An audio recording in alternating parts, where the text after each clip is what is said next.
পহেলা বৈশাখে প্রতি বছর একটা অশান্তির মধ্যে দিয়ে যাইতে হয়। যেমন ঈদের আগে দোকানদাররা একটা চাপের মধ্যে থাকে কাস্টমারদের, তেমনি একটা হাজবেন্ড বা বয়ফ্রেন্ড একটা মানসিক চাপে থাকে তার বউ বা গার্লফ্রেন্ডের কাছে। এমনই একটা গার্লফ্রেন্ড যখন তার বয়ফ্রেন্ডকে পহেলা বৈশাখ নিয়ে কথা বলে তখন, জান একটু আসো না, কথা আছে। বলো।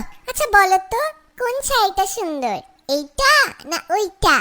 একটা কিনলেই হয় জান, ব্যাপার না, দুইটাই তো সুন্দর। না একটা বলো, কোনটা সুন্দর, এইটা না ওইটা? দুইটাই তো সুন্দর মনে হইতেছে, এইটা একটু বেশি সুন্দর, এইটা নাও। কিন্তু আমার তো ওইটা পছন্দ হইছে, ওইটা তোমার ভালো লাগে নাই? বাবু একটু কাজ করতেছি বাবু, সারাদিন কাজ করছি, এখনো কাজ করতেছি, আমার মাথায় তো কাজ নিয়ে একটা টেনশনের মধ্যে থাকে না, দেখতেছো না? তোমার যেটা ভালো লাগে সেটা নাও, জিজ্ঞেস করছো বলে দিছি।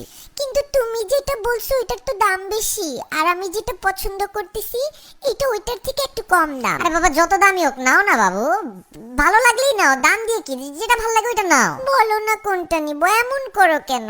এই তোমার সমস্যাটা কি? 2 দিন আগে জিজ্ঞেস করলে দেশি মুরগি কিনবো না ফার্মের মুরগি, তোমার বললাম ভাই তুমি ফার্মের মুরগি কিনো, তুমি গিয়ে কিনে আনলা 4টা দেশি মুরগি 4টা ফার্মের মুরগি, ইচ্ছাটা তো তোমারই পূরণ হইলো তাই না? তারপর জিজ্ঞেস করলা লাল শাক কিনবো না পালং শাক কিনবো, ভয়ের চোটে কোনো কথাই বলি নাই, কিনে আনলা লাল শাক, যদি বলতাম পালং শাক তাহলে দুইটাই কিনে আনতা। আজকে আবার শুরু করলা শাড়ি নিয়ে, পাইছোটা কি আমারে তুমি? ও মা, একটা শাড়ি কিনবো তোমার জন্য, সাজবো তোমার জন্য, একটু সুন্দর হব, একটা পয়লা বৈশাখের একটা ফিলিংস আছে না, একটা ঝাঁকানাকা আছে না, সেটাও কি জিজ্ঞেস করলে দোষ? কথা তো একটা শাড়ি পর্যন্ত লিমিট থাকতেছে না।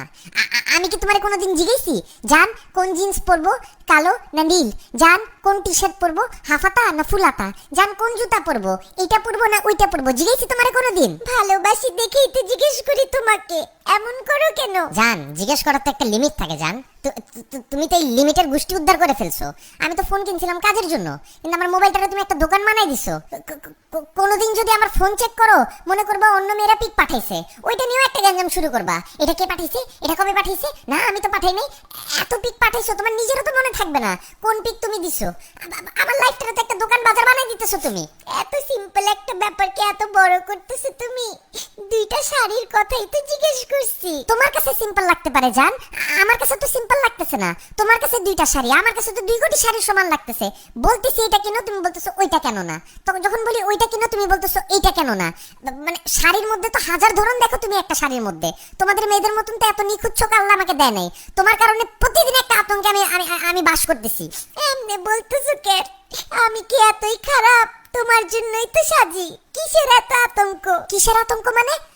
পয়লা বৈশাখ কেবল যাইতেছে, রমজান শুরু হবে, এরপর আসবে ঈদ।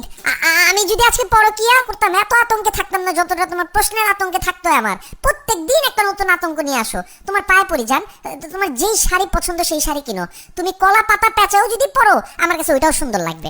দূর একটা ফালতু, তুমি যাও তো, মুডটাই নষ্ট করে দিলা, অসভ্য কথাকার।